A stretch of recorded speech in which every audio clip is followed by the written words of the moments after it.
밤 12시 세상이 가장 조용한 시간이었습니다. 이정민은 소파에 누워 눈을 감았습니다.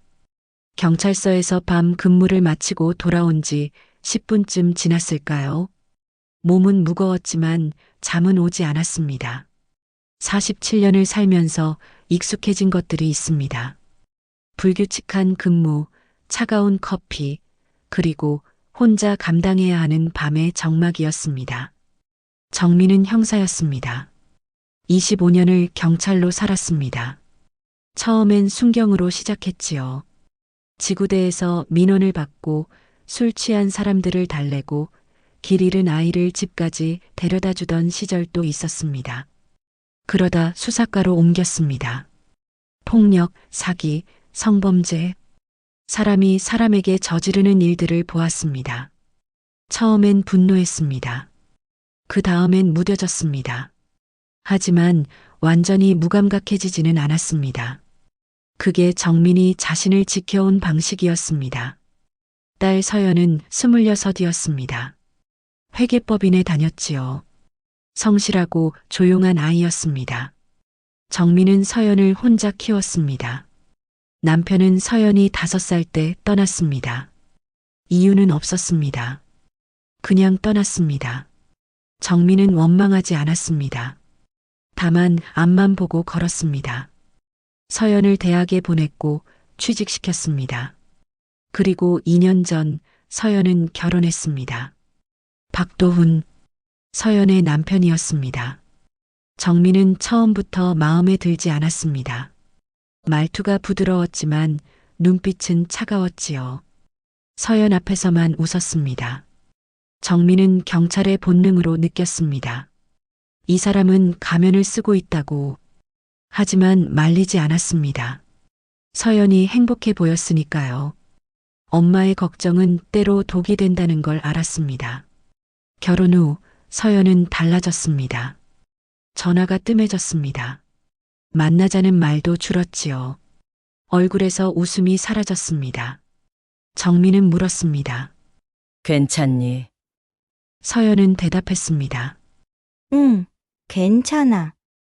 하지만 눈은 거짓말을 했습니다. 정민은 기다렸습니다. 딸이 먼저 말할 때까지. 그리고 오늘 새벽 1시 똑똑똑 문을 두드리는 소리가 들렸습니다. 정민은 눈을 떴습니다. 소파에서 일어나 거실을 가로질렀습니다. 인터폰을 확인했습니다. 화면엔 누군가의 뒷모습이 보였지요. 고개를 떨군 채 벽에 기댄 사람이었습니다. 엄마, 문 열어줘.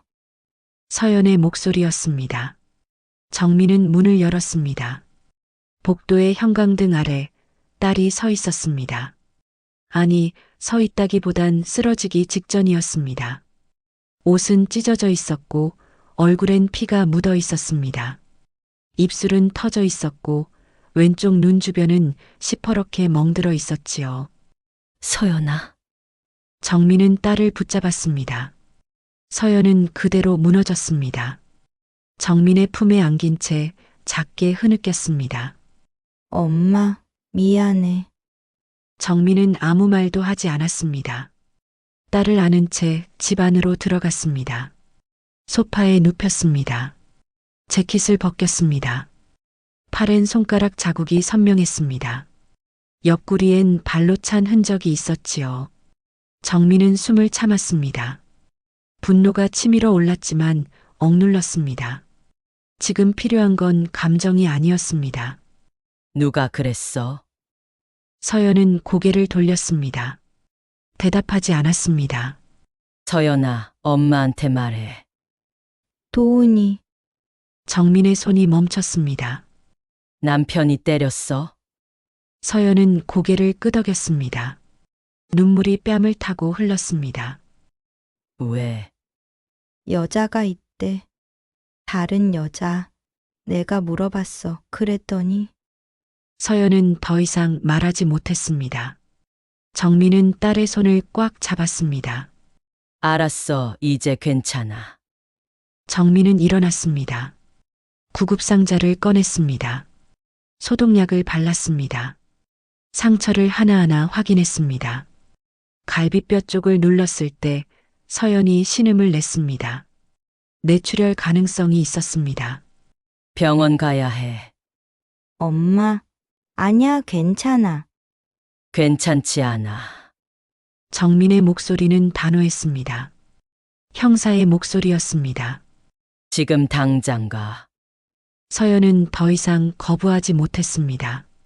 정민은 딸을 부축해 차에 태웠습니다. 새벽의 도로는 텅 비어 있었습니다. 가로등만이 차창을 스쳐 지나갔지요. 정민은 핸들을 꽉 쥐었습니다. 손이 떨렸지만 표정은 굳어 있었습니다. 응급실은 한산했습니다. 당직 의사가 서연을 진찰했습니다. 정민은 대기실에 앉아 있었습니다. 시계를 보았습니다. 새벽 2시였습니다. 그녀는 핸드폰을 꺼냈습니다. 박도훈에게 전화를 걸었습니다. 연결음이 울렸습니다. 한참 후 목소리가 들렸습니다. 네, 나야, 이정민. 장모님, 서연이 지금 병원에 있어. 침묵이 흘렀습니다. 무슨 일인데요? 네가 때렸다며. 아, 그게 오해예요. 오해? 정민의 목소리는 낮고 차가웠습니다. 얼굴이 터지고 갈비뼈가 나간 게 오해야?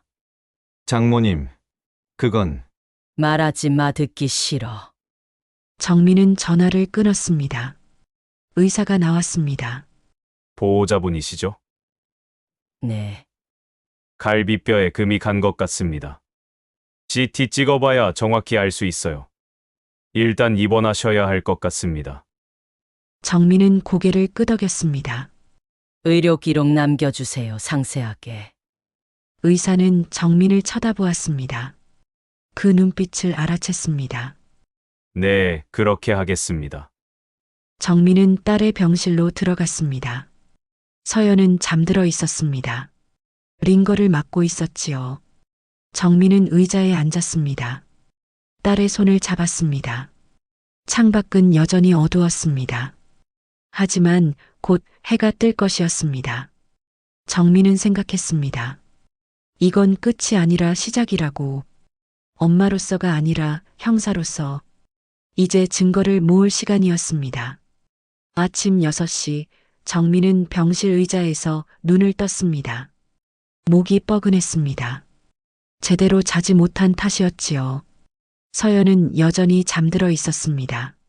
링거는 반쯤 비어 있었고 모니터는 규칙적인 심박수를 표시하고 있었습니다. 정민은 조용히 일어났습니다. 복도로 나갔습니다. 당직 의사를 찾았습니다. 환자 상태 어떻습니까? 갈비뼈에 금이 갔습니다.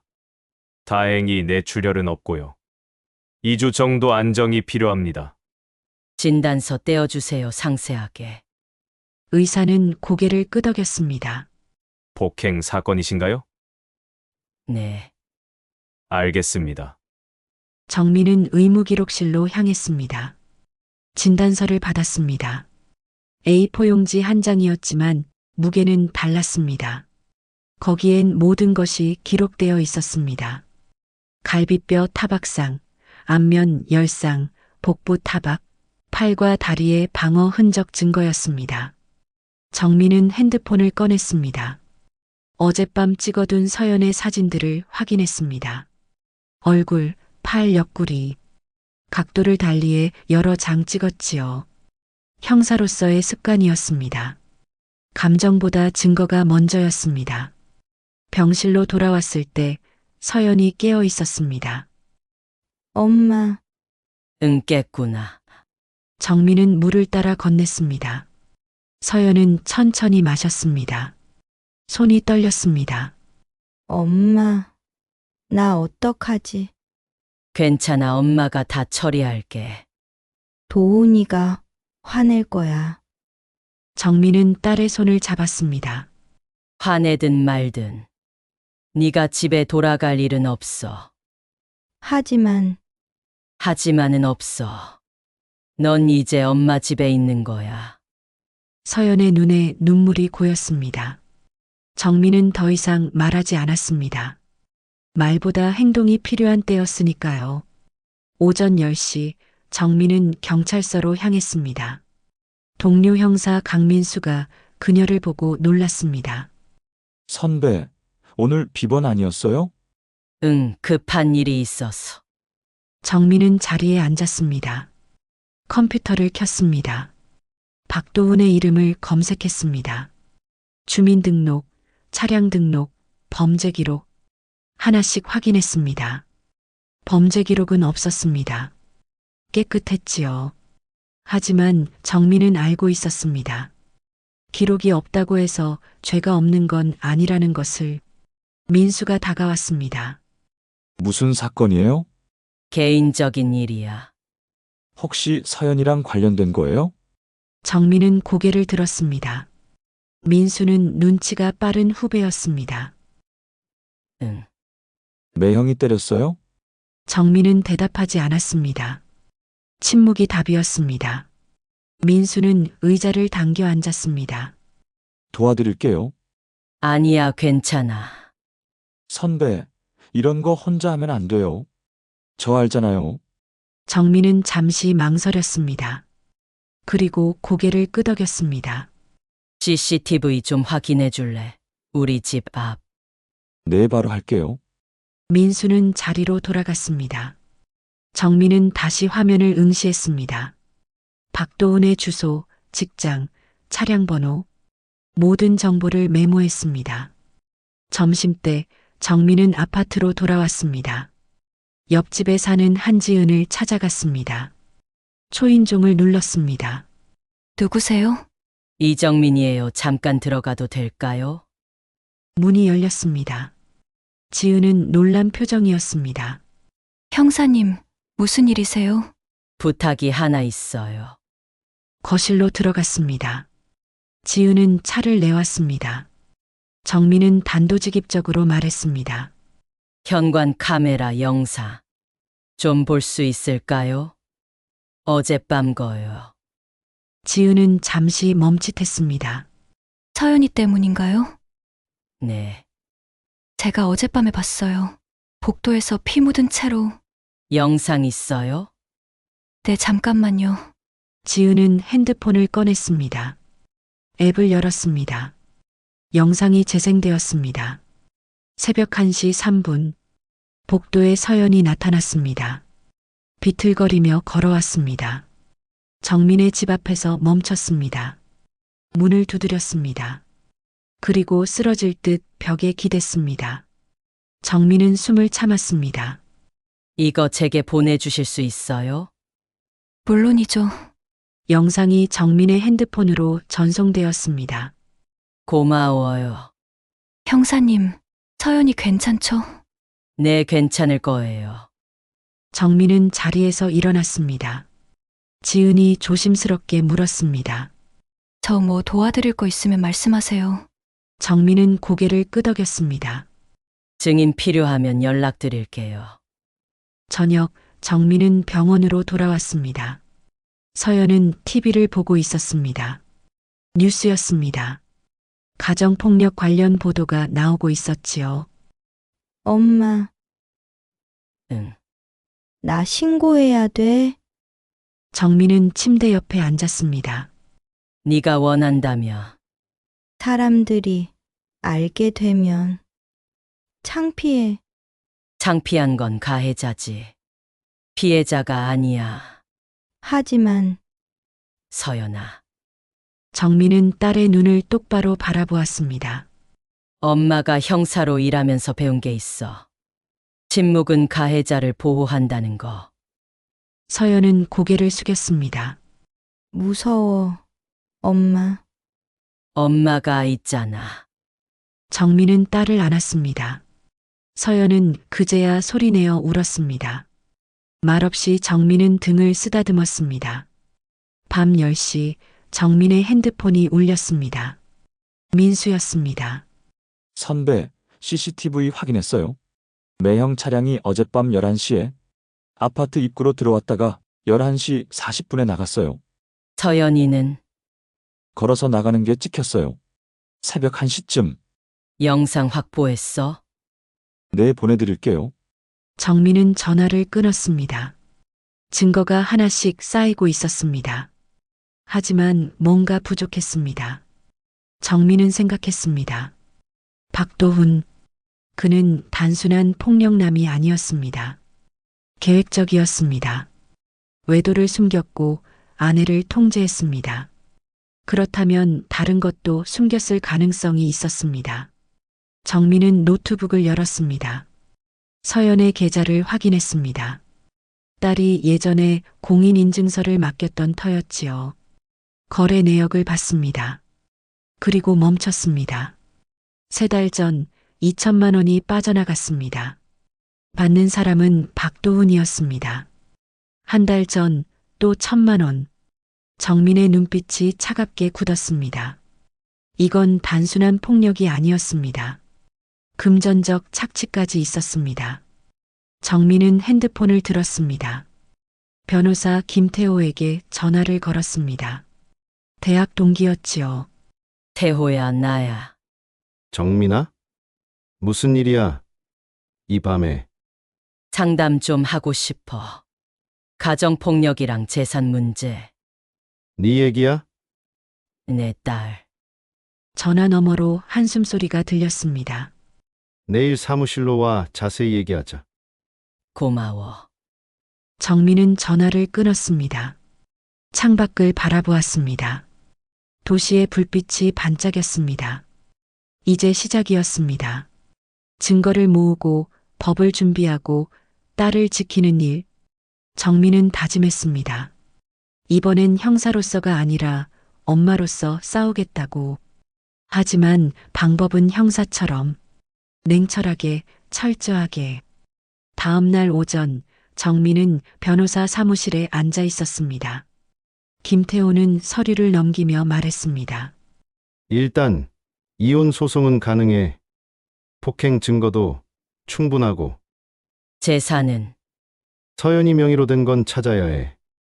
혼인 중 취득한 재산이면 분할 대상이니까.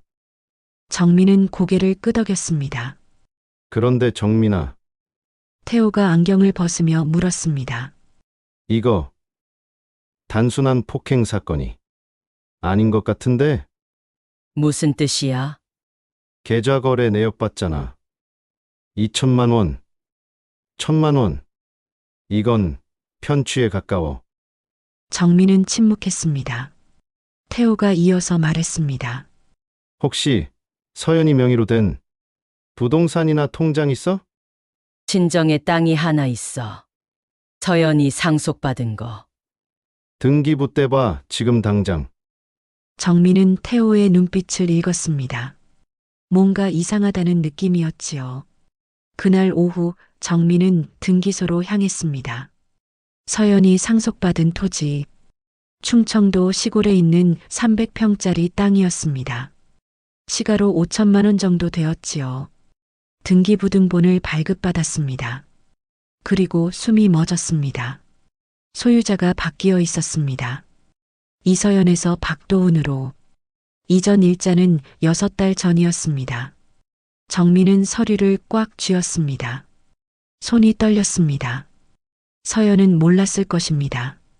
남편이 몰래 서류를 위조했을 가능성이 컸습니다. 정민은 즉시 태호에게 전화를 걸었습니다. 토지 명의가 도훈이로 넘어갔어. 뭐라고? 6달 전에. 서연이가 동의했어? 아니, 몰랐을 거야. 전화 너머로 한숨소리가 들렸습니다. 이건 사기야, 명예 위조. 형사 고소 가능해. 증거를 찾아야겠지. 정민아, 조심해. 이런 사람들은 예상보다 더 치밀해. 정민은 전화를 끊었습니다. 그녀는 차에 올라탔습니다. 시동을 걸었습니다. 목적지는 박도훈의 회사였습니다. 저녁 6시 정민은 회사 앞 주차장에 차를 세웠습니다. 평복 차림이었습니다. 검은색 점퍼에 모자를 눌렀었지요. 형사 신분을 드러낼 순 없었습니다. 오후 7시 박도훈이 나왔습니다. 정민은 거리를 두고 따라갔습니다. 도훈은 자신의 차에 올라탔습니다. 검은색 SUV였지요. 정민도 뒤따랐습니다. 도훈의 차는 시내 중심가로 향했습니다. 고급 레스토랑 앞에 멈췄습니다. 그리고 한 여자가 나타났습니다. 20대 후반으로 보이는 긴 생머리의 여자였습니다. 화려한 옷차림이었지요. 도훈은 그녀를 안았습니다. 입을 맞췄습니다. 정민은 핸드폰을 꺼냈습니다. 여러 장 사진을 찍었습니다. 두 사람은 레스토랑 안으로 들어갔습니다. 정민은 차 안에서 기다렸습니다. 1시간 후 두 사람이 나왔습니다. 도훈은 여자의 허리를 감쪽같이 감았습니다. 정민은 동영상을 찍었습니다. 차는 다시 움직였습니다. 정민은 뒤따랐습니다. 목적지는 호텔이었습니다. 정민은 더 이상 따라가지 않았습니다. 충분했습니다. 증거는 확보했습니다. 그녀는 집으로 돌아왔습니다. 밤 10시였습니다. 집에 도착했을 때 현관 앞에 누군가 서 있었습니다.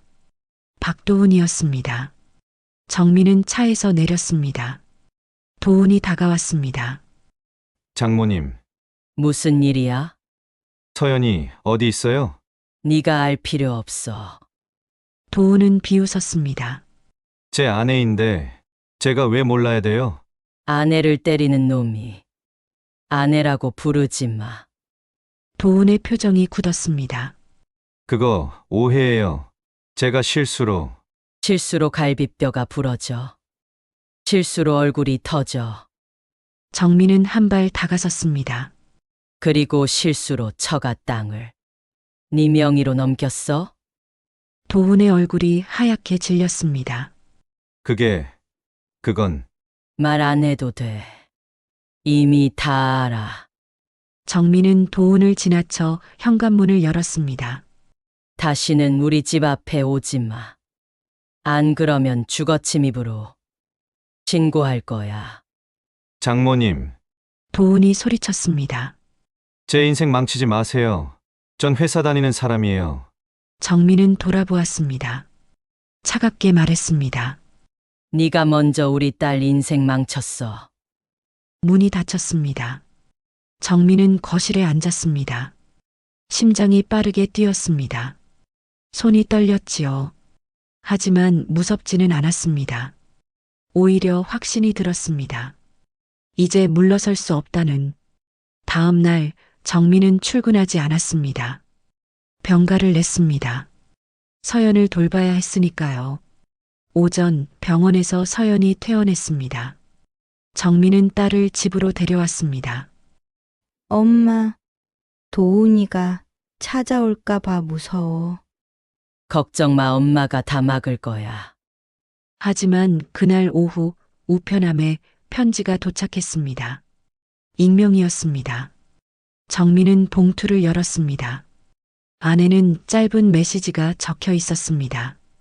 입 닫아, 안 그러면 딸도 당신도 끝이야. 정민은 편지를 구겨 쥐었습니다. 협박이었습니다. 그녀는 창밖을 바라보았습니다. 누군가 지켜보고 있을까요? 아니면 허세일까요? 알 수 없었습니다. 하지만 분명한 건 박도훈이 점점 더 다급해지고 있다는 것이었습니다. 저녁 정민은 태호에게 전화를 걸었습니다. 협박 편지 받았어. 경찰 신고해. 내가 경찰이야. 그래도 정식으로 접수해야 해. 증거로 남겨야지. 정민은 고개를 끄덕였습니다. 태호야. 내가 이거 계속 밀고 나가도 될까? 무슨 소리야. 지금 포기하면 서연이는 어떻게 되는데? 그게 아니라 사람들 시선이. 정민은 말을 이었습니다.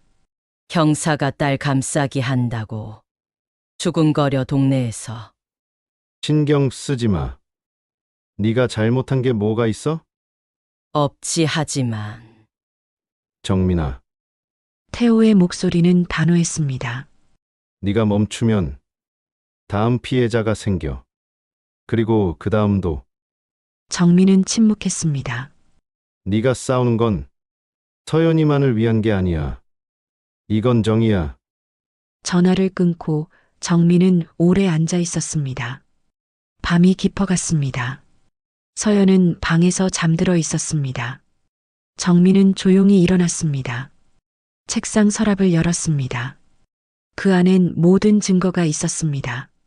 진단서, 사진, 영상, 계좌 내역, 등기부등본, 그리고 오늘 찍은 불륜 사진.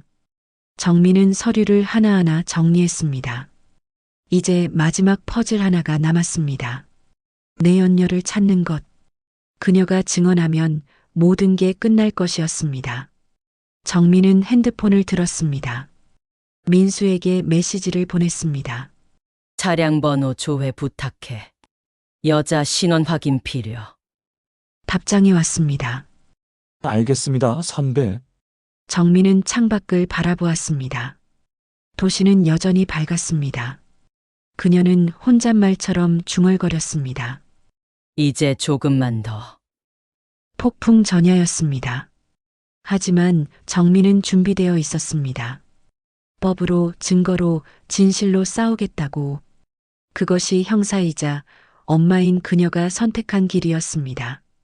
사흘 후 정민은 내연녀의 신원을 확인했습니다. 이름은 최윤아, 29살이었습니다. 인테리어 회사에 다녔지요. 도훈과는 1년 전부터 만났다고 했습니다. 민수가 조사한 내용이었습니다. 주소는 강남이에요, 오피스텔. 혼자 사나? 네, 그런데 선배, 이 여자 최근에 도훈이한테 돈 받은 내역이 있어요. 정민은 눈을 들었습니다. 얼마? 한 달에 200만 원씩 석 달째예요. 정민은 고개를 끄덕였습니다. 서연의 돈으로 내연녀를 만난 것이었습니다.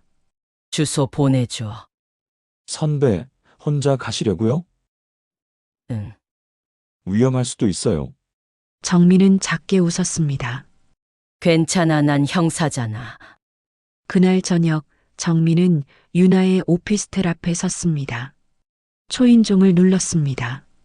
잠시 후 인터폰 너머로 목소리가 들렸습니다. 누구세요? 경찰입니다. 최윤아 씨 계시죠? 문이 열렸습니다. 유나는 놀란 얼굴이었습니다. 화장기 없는 얼굴은 어려 보였지요. 무슨 일이세요? 들어가도 될까요? 유나는 망설이다가 문을 열어주었습니다. 거실은 깔끔했습니다. 소파에 앉았습니다. 정민은 신분증을 보여주었습니다. 형사 이정민입니다. 무슨 일로 오셨어요? 박도훈 씨 아시죠? 유나의 얼굴이 굳었습니다. 네, 알긴 아는데. 그 사람 아내가 제 딸이에요. 유나는 숨을 멈췄습니다. 정민은 차분하게 말을 이었습니다. 딸이 지난주에 병원에 실려갔어요. 남편한테 맞아서요. 유나는 고개를 떨궜습니다. 죄송해요. 사과받으러 온 거 아니에요. 정민은 가방에서 서류를 꺼냈습니다. 은행 거래 내역이었지요. 이거 보세요. 도훈 씨가 유나 씨한테 보낸 돈. 이게 다 제 딸 돈이에요. 유나는 서류를 보고 얼굴이 하얗게 질렸습니다. 저 몰랐어요. 진짜로. 알아요. 당신도 속은 거죠. 정민의 목소리는 날카롭지 않았습니다. 오히려 차분했지요. 그 사람 결혼했다는 거 알았어요? 유나는 고개를 저었습니다. 아니요. 나중에 알았어요. 석 달 전쯤에. 그런데도 계속 만났어요? 유나는 눈물을 흘렸습니다. 저도 헤어지려고 했어요. 근데 그 사람이 계속 찾아와서. 정민은 잠시 침묵했습니다. 유나 씨, 지금 당신한테 선택권이 있어요. 선택권이요? 도훈 씨는 지금 범죄자예요.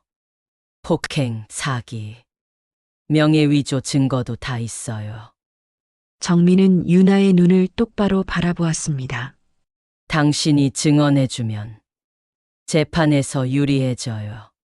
그 사람 처벌받게 할 수 있어요. 유나는 떨리는 목소리로 물었습니다. 저도 처벌받나요? 증인으로 나서면 안 받아요. 오히려 피해자가 될 수 있어요. 유나는 한참을 망설였습니다. 정민은 기다렸습니다. 재촉하지 않았습니다. 마침내 유나가 입을 열었습니다. 증언할게요. 정민은 고개를 끄덕였습니다. 고마워요. 아니요. 제가 더 죄송해요. 정말로. 유나 씨, 정민은 부드럽게 말했습니다. 당신도 피해자예요. 잊지 마세요. 유나는 눈물을 닦았습니다. 정민은 자리에서 일어났습니다. 연락처 남길게요. 필요하면. 언제든 전화하세요. 네, 감사합니다. 문을 나서며 정민은 한숨을 내쉬었습니다. 한 고비를 넘겼습니다. 다음 날 오전 정민은 태호의 사무실에 있었습니다. 증인 확보했어. 내연녀? 응, 증언하기로 했어. 태호는 안경을 벗으며 웃었습니다. 잘했어. 이제 승산 있어. 언제 고소장 넣을 수 있어? 이번 주 안에 가능해. 폭행, 사기, 명예위조 3가지로 갈 거야. 정민은 고개를 끄덕였습니다. 서연이는 어때? 집에서 쉬고 있어. 많이 나아졌어.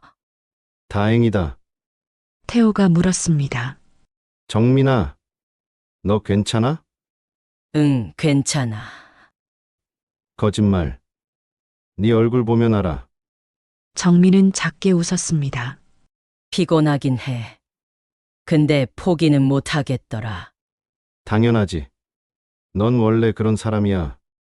태호는 커피를 건넸습니다. 조금만 더 버텨 곧 끝나. 응, 고마워, 태호야. 저녁 정민은 집으로 돌아왔습니다. 서연이 저녁을 준비하고 있었습니다. 간단한 파스타였지요. 엄마 오셨어요? 응, 뭐해? 저녁이요. 엄마 좋아하시는 거. 정민은 미소 지었습니다. 고마워. 식탁에 마주 앉았습니다. 둘은 조용히 식사를 했습니다. 서연이 먼저 입을 열었습니다. 엄마, 응, 미안해요. 엄마한테. 집만 되는 것 같아서. 정민은 포크를 내려놓았습니다. 무슨 소리야? 넌 내 딸이야. 그래도 서연아. 정민은 딸의 손을 잡았습니다. 엄마는 네가 살아있어서 다행이야. 그것만으로도 충분해. 서연의 눈에 눈물이 고였습니다. 사실 엄마한테 말 못한 게 있어요. 뭔데? 도훈이가 처음엔 안 그랬어요. 다정했어요. 정민은 듣고 있었습니다. 근데 결혼하고 나서 달라졌어요. 저한테 화를 냈어요. 제가 뭘 잘못했는지도 모르는데 서연은 흐느꼈습니다. 처음 맞았을 때 제가 잘못한 줄 알았어요. 제가 부족해서 그런 줄 알았어요. 정민은 딸을 안았습니다. 아니야, 네 잘못이 아니야. 그럼 왜 저한테 그랬을까요? 그 사람이 잘못된 거야. 정민은 딸의 등을 쓰다듬었습니다. 이제 괜찮아, 엄마가 다 해결할게. 서연은 고개를 끄덕였습니다. 엄마 사랑해요. 나도 사랑해. 밤 11시 정민은 베란다에 서 있었습니다. 핸드폰에 태호에게서 메시지가 왔습니다. 고소장 접수 완료. 이제 시작이야. 정민은 메시지를 보고 답장을 보냈습니다. 고마워, 끝까지 부탁해. 창밖엔 별이 보였습니다. 오랜만에 맑은 밤하늘이었습니다. 정민은 생각했습니다. 이제 곧 끝이 보인다고. 법정에서 진실을 밝히고 딸을 지키고 정의를 세우는 일. 그게 끝나면 다시 평범한 일상으로 돌아갈 수 있을 것이었습니다. 하지만 그 전에 해야 할 일이 남아 있었습니다. 법정에 서는 것. 정민은 깊이 숨을 들이마셨습니다. 조금만 더. 그녀는 혼자 중얼거렸습니다. 도시의 불빛이 반짝였습니다. 희망은 아직 멀지 않았습니다. 정민은 그것을 믿었습니다. 그리고 내일을 기다렸습니다. 법정은 고요했습니다. 정민은 증인석 뒤편에 앉아 있었습니다. 서연은 그녀의 옆이었지요. 딸의 손은 차가웠습니다. 괜찮아? 응, 떨려. 정민은 딸의 손을 꽉 잡았습니다. 엄마가 있잖아. 법정 앞쪽엔 박도훈이 앉아 있었습니다. 변호사 옆에서 고개를 숙이고 있었지요. 정민과 눈이 마주쳤습니다. 도훈은 시선을 피했습니다. 재판장이 입장했습니다. 제1호 사건, 폭행 및 사기 사건, 심리를 시작하겠습니다. 정민은 숨을 깊이 들이마셨습니다. 검사가 일어났습니다. 증거를 제출했습니다. 의료 기록입니다. 피해자 이서연 씨는 갈비뼈 골절, 안면 타박상 등을 입었습니다. 서류가 재판장에게 전달되었습니다. 다음은 CCTV 영상입니다. 화면에 영상이 재생되었습니다. 새벽의 복도, 비틀거리며 걷는 서연의 모습이었습니다. 정민은 화면을 보며 주먹을 쥐었습니다. 서연은 고개를 숙였습니다. 검사가 이어서 말했습니다. 피고인은 피해자의 재산을 무단으로 이전했습니다. 토지 등기부등본입니다. 도훈의 변호사가 일어났습니다. 이해 있습니다. 피해자의 동의가 있었습니다. 증거가 있습니까? 조사 중입니다. 재판장이 말했습니다. 기각합니다. 계속하세요. 검사가 고개를 끄덕였습니다. 마지막으로 증인을 신청합니다. 최윤아 씨. 문이 열렸습니다. 유나가 들어왔습니다. 그녀는 증인석에 앉았습니다. 손이 떨리고 있었지요. 검사가 물었습니다. 증인은 피고인과 어떤 관계입니까? 연인 관계였습니다. 피고인이 기혼자인 줄 알았습니까?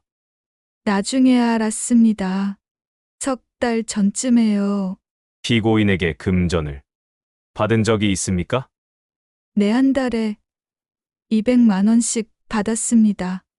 그 돈의 출처를 아십니까? 유나는 잠시 망설였습니다. 그리고 대답했습니다. 피고인의 아내 돈이라고 들었습니다. 법정이 술렁였습니다. 도훈은 고개를 떨궜습니다. 검사가 물었습니다. 피고인이 폭력적이었습니까? 네, 저한테도 소리를 지르고 물건을 던진 적이 있습니다. 이상입니다. 유나는 증인석에서 내려왔습니다. 정민과 눈이 마주쳤습니다. 유나는 작게 고개를 숙였습니다. 정민도 고개를 끄덕였습니다. 재판장이 말했습니다. 피고인, 할 말 있습니까? 도훈이 일어났습니다. 목소리는 떨렸지요. 죄송합니다. 제가 잘못했습니다. 피해자에게 사과하시겠습니까? 도훈은 서연을 바라보았습니다. 서연아, 미안해. 서연은 대답하지 않았습니다. 그저 고개를 돌렸습니다. 재판장이 말했습니다. 판결은 2주 후에 선고하겠습니다. 망치가 내려쳤습니다. 법정을 나서며 정민은 서연을 안았습니다. 잘했어. 엄마, 이제 끝난 거야? 응, 끝났어. 서연은 처음으로 환하게 웃었습니다. 2주 후 판결이 나왔습니다. 박도훈은 징역 2년에 집행유예 3년을 선고받았습니다. 폭행, 사기, 명예위조 모두 유죄였지요. 재산은 동결되었습니다. 서연에게 돌려주기로 했습니다. 그리고 피해자 보호 명령이 내려졌습니다. 도훈은 서연에게 접근할 수 없었습니다. 정민은 법원 앞 계단에 앉았습니다. 서연이 옆에 앉았지요. 엄마, 고마워. 뭐가? 다 포기하지 않아서. 정민은 딸의 머리를 쓰다듬었습니다. 엄마니까. 앞으로 어떻게 살아야 할까? 정민은 하늘을 바라보았습니다. 맑은 가을 하늘이었습니다. 그냥 살면 돼, 하루하루. 무섭지 않아? 무섭지, 근데 넌 혼자가 아니야. 서연은 엄마의 어깨에 기댔습니다. 엄마 사랑해. 나도. 두 사람은 한참을 그렇게 앉아 있었습니다. 석 달이 지났습니다. 서연은 회계법인에 복귀했습니다. 처음엔 어색했지만 점점 적응했지요. 동료들은 아무것도 묻지 않았습니다. 그저 반갑게 맞아줬습니다. 어느 날 서연은 점심시간에 정민에게 전화를 걸었습니다. 엄마, 나 오늘 회식이래. 그래? 재미있게 놀아. 응, 엄마도 저녁 먹어. 알았어. 전화를 끊고 정민은 미소 지었습니다. 딸이 웃음을 되찾았습니다. 그것만으로도 충분했습니다. 정민은 여전히 형사였습니다. 어느 날 가정폭력 신고가 들어왔습니다. 정민이 출동했습니다. 문을 열었을 때 젊은 여자가 서 있었습니다. 얼굴엔 멍이 들어 있었지요. 정민은 그녀를 안심시켰습니다. 괜찮아요. 이제 안전해요. 여자는 눈물을 흘렸습니다. 전 어떻게 해야 해요? 정민은 그녀의 손을 잡았습니다. 일단 병원 가요. 그 다음에 하나씩 해결해요. 여자는 고개를 끄덕였습니다. 정민은 그녀를 병원으로 데려갔습니다. 의료 기록을 남겼습니다. 상담소 연락처를 알려줬습니다. 집으로 돌아오는 길 정민은 생각했습니다. 세상엔 여전히 아픈 사람들이 많다고. 하지만 포기하지 않으면 변화는 온다고. 그녀는 그것을 믿었습니다. 겨울이 왔습니다. 정민과 서연은 함께 크리스마스 트리를 꾸몄습니다. 엄마, 이거 여기 달아? 응, 예쁘다. 트리에 불이 켜졌습니다. 반짝이는 불빛이 거실을 밝혔지요. 서연이 물었습니다. 엄마, 소원 있어? 글쎄, 넌? 나는 엄마랑 오래오래 함께 사는 거. 정민은 웃었습니다. 그건 소원이 아니라 당연한 거지. 그럼 엄마 소원은? 정민은 잠시 생각했습니다. 네가 행복한 거. 나 지금 엄청 행복해. 그럼 됐네. 두 사람은 소파에 앉아 트리를 바라보았습니다. 창밖엔 눈이 내리고 있었습니다. 조용하고 평화로운 밤이었습니다. 정민은 생각했습니다. 지난 몇 달이 쉽지 않았다고. 두렵고 힘들고 외로웠다고. 하지만 포기하지 않았다고. 그리고 지금 딸은 웃고 있다고.